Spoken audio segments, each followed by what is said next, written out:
독립기념관 광복절 경축식이 돌연 취소되면서 큰 파문이 일고 있습니다. 네, 개관 이후 37년 만에 처음으로 광복절 경축식이 취소되면서 나라가 개판이 되고 있는데요.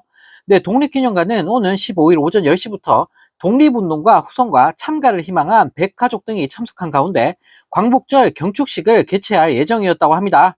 네, 하지만 지난 8일 뉴라이트 김영석 신임관장이 취임한 뒤 그동안 준비해온 경축식이 갑자기 취소되면서 국민들에게 욕을 한 바가지로 먹고 있다고 하는데요. 네, 그런데 취소된 이유가 더 기가 막힙니다. 네, 독립기념관은 정부가 주최하는 광복절 경축식에 신임 관장이 초대됐다. 기관장이 없는 상황에서 경축식을 개최하기 어려워 취소하게 됐다라는 역대급 헛소리를 내뱉었다고 합니다.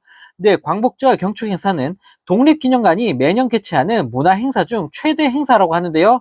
네, 지난 1987년 42주년 광복절에 문을 연 기념관은 매년 경축식과 다채로운 문화 행사로 일제로부터 해방된 광복의 기쁨을 되새겼다고 합니다.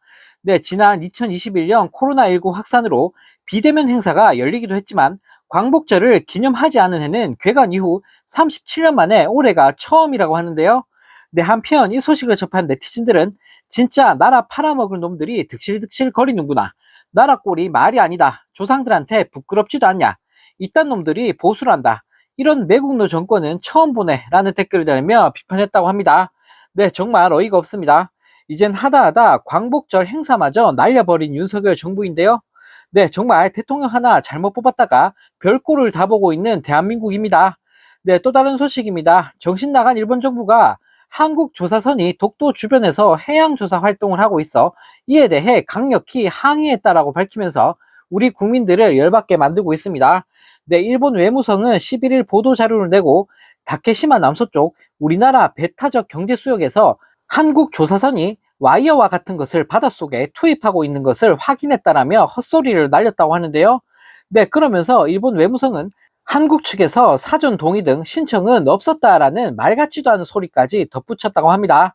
네, 일본 외무성은 한국 선박의 독도 조사를 확인한 이후 나마즈 히로유키 아시아 대양주 국장이 김장현 주일 한국 대사관 정부공사에게 야마모토 몬도 주한 일본 대사관 정부공사가 김상훈 외교부 아시아 태평양 국장에게 각각 즉각적인 조사 중지를 요구하면서 강하게 항의한다는 뜻을 전했다고 밝혔는데요. 네, 너무나 황당하게도 독도를 지들 거라고 우기고 있는 일본 정부는 우리나라가 독도 주변에서 해양 조사를 할 때마다 발악을 하고 있다고 합니다. 네, 한편 이 소식을 접한 네티즌들은 대통령이 윤석열이라 독도가 불안하다. 저딴 짓 하는데 우방국 같은 소리 안 해. 국민들한테 큰 소리 치던 윤석열은 어디 갔나요?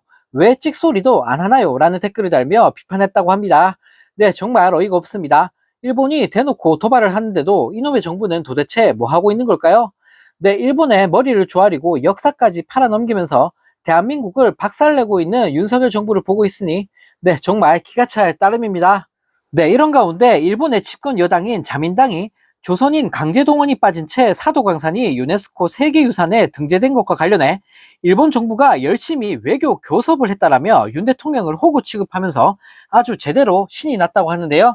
네, 12일 아사히 신문을 보면 자민당은 지난 9일 회의를 열고 지난달 27일 세계유산으로 등재된 사도광산의 한일 합의 등 관련 내용을 정부로부터 보고받았다고 합니다. 네, 나카소네 히로후미 사도광산 세계유산 등재를 위한 의원연맹 회장은 이 자리에서 일본 정부가 열심히 외교 교섭을 했다라며 자화자찬을 했다고 하는데요. 네, 또 신문은 보수 의원들도 별다른 의견을 보이지 않았다라고 전하며 이번 한일 정부 합의에 매우 만족해하고 있다고 전했다고 합니다. 네, 회의에 참석한 한 참석자는 아이카와 향토 박물관 전시는 사실에 근거한 것이다. 일본의 입장을 양보하지 않았다라며 대놓고 윤석열 정부를 호구 취급했는데요.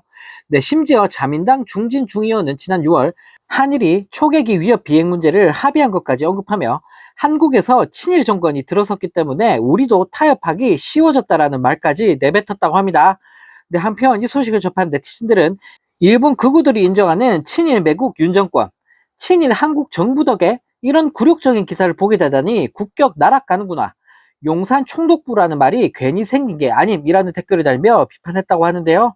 네, 정말 개망신도 이런 개망신이 없습니다.